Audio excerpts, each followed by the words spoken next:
Бир айда чет өлкөлөрдөн 13 кыргызстандыктын сөөгү келди.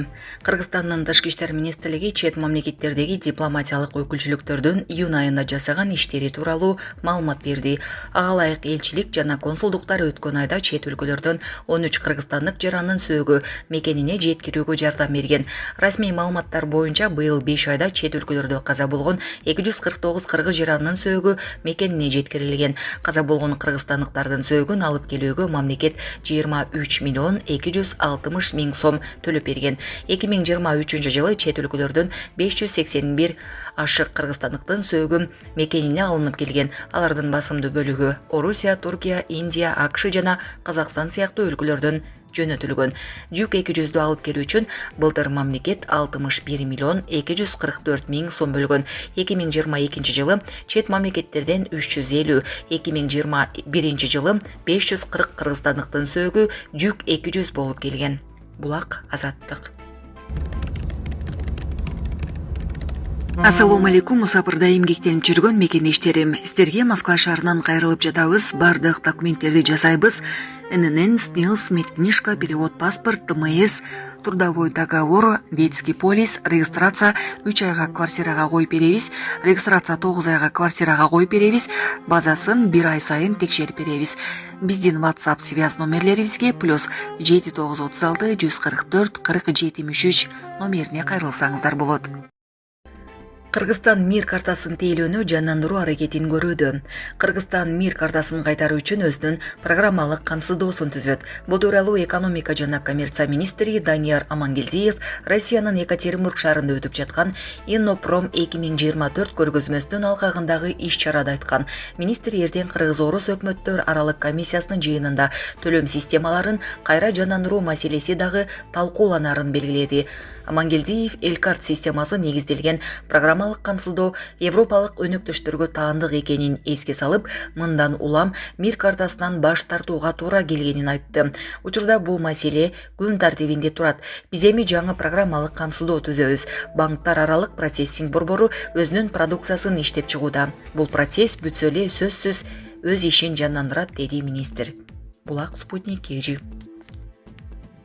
Суу ташкындары, эвакуация жана биринчи курмандыктар. Берил бороону АКШга жетти.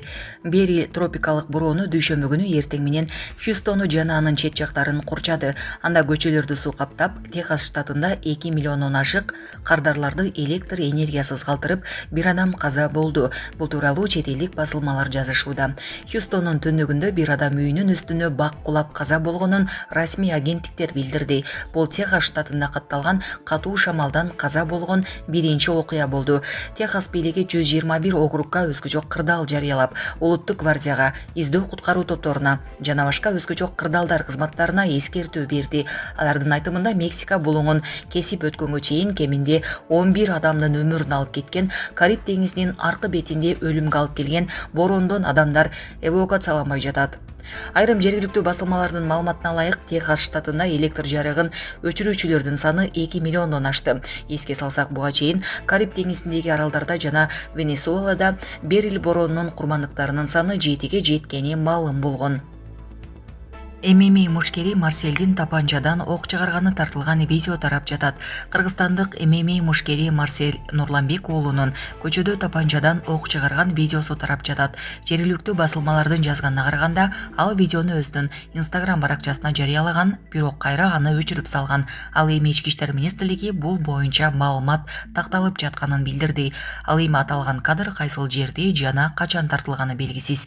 Ошондой эле басылмалар Нурланбек уулу Орусияда кармалышы мүмкүн деген божомолдорду жазышууда.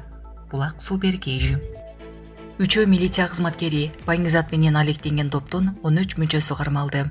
Чет өлкөлөрдөн Кыргызстанга баңги каражаттарын алып келе турган туруктуу канал түзгөн жана синтетикалык баңгизаттарды өндүрүүчү лаборатория уюштурган топтун мүчөлөрү кармалды.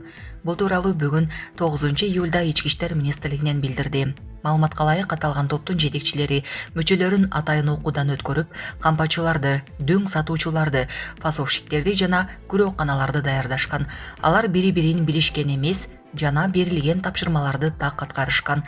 Бул топко тиешеси бар делип 18 жаштан 35 жашка чейинки 13 жаран кармалса, алардын 3-өө милиция кызматкери болуп чыкты деп айтылат маалыматта. Ички иштер министрлиги мыйзамсыз жүгүртүүдөн жалпы салмагы 12 килограммды түзгөн 60 миллион сомдук синтетикалык байыңгы заттар алынганын кошумчалады. Булак Супер Кежи.